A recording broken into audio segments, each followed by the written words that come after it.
de l'État, chers frères, Excellences, Général d'armée Assimi Goïta, président de la transition, chef d'État de la République du Mali, président de la Confédération des États du Sahel, chers frères, Monsieur le Premier ministre du Mali, Excellences, Monsieur l'ancien président de la République du Mali, Monsieur le Président du Conseil national de la transition du Mali, Mesdames et Messieurs, les ministres des pays membres de la Confédération des États du Sahel, Mesdames et Messieurs, les membres des délégations présentes à la deuxième session du Collège des chefs d'État de la Confédération des États du Sahel, Mesdames et Messieurs, les ambassadeurs, honorables invités, distingués participants, Mesdames et Messieurs, je tiens, au nom de la délégation qui m'accompagne, à exprimer au gouvernement et au peuple malien mes vifs et sincères remerciements ainsi que ma profonde gratitude pour l'accueil fraternel et la généreuse hospitalité typiquement sahélienne dont nous sommes l'objet depuis notre arrivée dans cette belle ville de Bamako. Mesdames et Messieurs, après le sommet historique de Niamey du 6 juillet 2024, consacrant l'avènement de la Confédération des États du Sahel, nous voici réunis aujourd'hui à Bamako à l'occasion de la deuxième session du Collège des chefs d'État pour, ensemble, renouveler notre ferme engagement à poursuivre et consolider l'œuvre irréversible de construction de notre Confédération.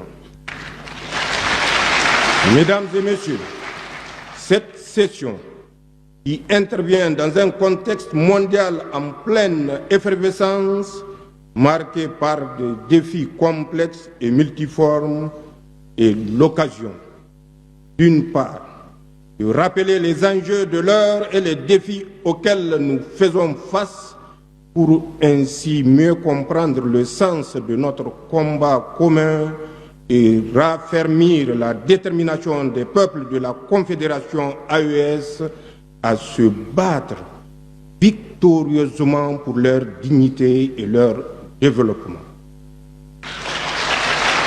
D'autre part, de mesurer le chemin parcouru depuis un peu plus d'un an par notre Confédération, en dépit de toutes les adversités internes et externes auxquelles nous faisons face. Elle est enfin l'occasion d'envisager collectivement les perspectives qui sont les nôtres pour plus de progrès dans l'opérationnalisation de notre Confédération et afin de répondre aux aspirations légitimes de nos populations. Mesdames et Messieurs, depuis le 18 août 2020 au Mali, le 30 septembre 2022 au Burkina Faso et le 26 juillet 2023 au Niger, nos trois pays ont décidé individuellement puis collectivement avec la création de l'Alliance des États du Sahel du 16 septembre 2023, transformée en confédération le 6 juillet 2024, de prendre leur destin en main. Cette décision, nous l'avions prise en toute responsabilité et en pleine connaissance des enjeux et des défis qu'elle comporte, ainsi que de toutes les conséquences qui y sont potentiellement attachées. Il s'agit donc d'un choix souverain, assumé dans l'intérêt supérieur de nos pays pour l'histoire et pour l'avenir. En effet, après plus d'une décennie de massacres de nos innocentes populations, dans l'indifférence totale des uns et la complicité active des autres, nous ne pouvions continuer à tolérer la permanence du système de prédation inefficace et corrompu mis en place dans nos pays. D'autant plus qu'aucune perspective de sortie de crise n'était en vue. Pire, les indices concordants accréditaient la thèse que le système en place n'avait pas la solution à notre problème sécuritaire. Il était plutôt une importante partie problème. Mesdames et messieurs, face à cette situation, nous avons clairement compris les enjeux qui menacent jusqu'à la survie même de nos peuples. En premier lieu, cette situation a été créée pour favoriser l'exploitation de nos ressources et entraver les aspirations légitimes de nos peuples à une vie meilleure, au progrès et au développement. En effet, c'est l'exploitation néocolonialiste de nos ressources qui explique en grande partie la situation de pauvreté de nos populations. Nous ne pouvions plus accepter de laisser nos pays dominés par ceux qui veulent nous maintenir dans la pauvreté, tout en faisant semblant de nous aider et exiger de nous gratitude et reconnaissance. En second lieu, cette situation a créé un état d'esprit et une mentalité d'assister et de complexer chez beaucoup de dirigeants et élites africaines. De ce fait, des contrats léonins ont été imposés à nos pays et un réseau complexe d'influence et de contrôle a été mis en place pour contrôler nos sociétés. C'est cette même mise multiforme qui explique le comportement de certains ressortissants de l'AES et des Africains complexés qui nous combattent au lieu de défendre leur peuple meurtri, pillé et humilié. C'est cette même mise qui explique tous ces contrats inégaux qui leur permettent de piller nos pays. C'est cette même mise qui explique que des dirigeants africains soient convoqués dans une multitude de réunions inutiles, coûteuses et inefficaces. Mesdames et messieurs, ce que nous avons fait, tous et ensemble, dans nos pays respectifs et collectivement au sein de notre confédération, c'est simplement en toute responsabilité et souveraineté de mettre fin à ce système et d'assurer désormais les intérêts supérieurs de nos peuples. Nous avons ainsi mis fin à la présence dans nos pays de toutes les forces d'occupation et de prédation pour assumer notre sécurité par et pour nous-mêmes. Cela parce que l'expérience vécue a forgé notre conviction que personne ne le fera à notre place.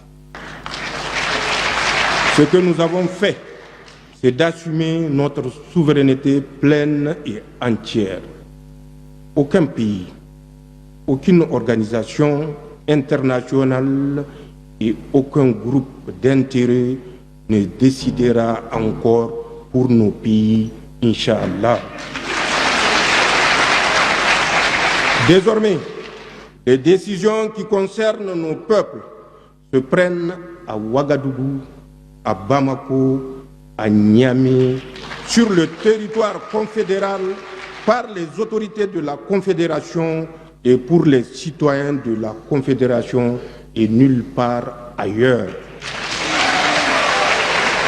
C'est le plus grand héritage que nous puissions léguer aux générations futures et que nous devrons tous garder jalousement. Notre conviction est qu'il n'y a pas de progrès, il n'y a pas de développement sans indépendance véritable, sans souveraineté pleine et entière. Il n'y a pas de précédent historique d'un pays sous domination qui a réussi à se développer.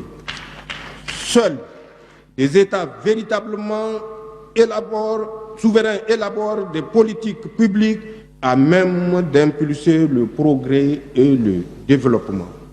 Ce que nous avons fait, c'est de mettre un terme à tous les contrats léonins et engagements biaisés qui ne font que dans le sens des intérêts de nos États et de nos populations.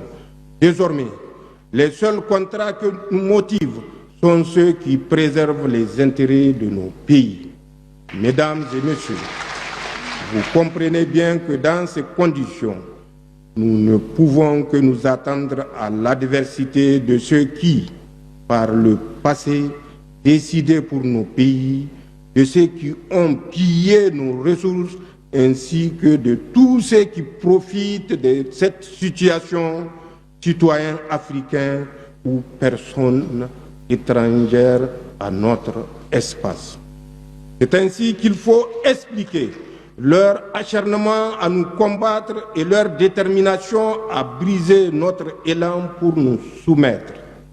C'est ainsi qu'il faut expliquer la guerre de communication qu'ils livrent dans le but de discréditer nos institutions et leurs dirigeants, de saper le moral de nos troupes résolument engagées au combat, de créer des conflits intercommunautaires. C'est ainsi qu'il faut enfin comprendre les tentatives d'isoler telle ou telle localité, de couper l'approvisionnement de telle autre entité, de saboter ou détruire les installations économiques de nos pays. En somme, tout est mis en œuvre par ces puissances impérialistes, notamment la France, assistée de ces supplétifs locaux pour susciter le chaos et justifier une intervention extérieure ou un mécontentement populaire. Cependant, toutes ces manœuvres perfides ont échoué et échoueront toujours, Inch'Allah, car elles trouveront en face des peuples sahéliens dignes, vigilants, résilients et encore plus déterminés à prendre leur destin en main. Mesdames et messieurs, comme vous pouvez le constater, la Confédération AES a intégré toutes ces données en même temps qu'elle a tiré toutes les leçons de notre histoire ancienne et récente.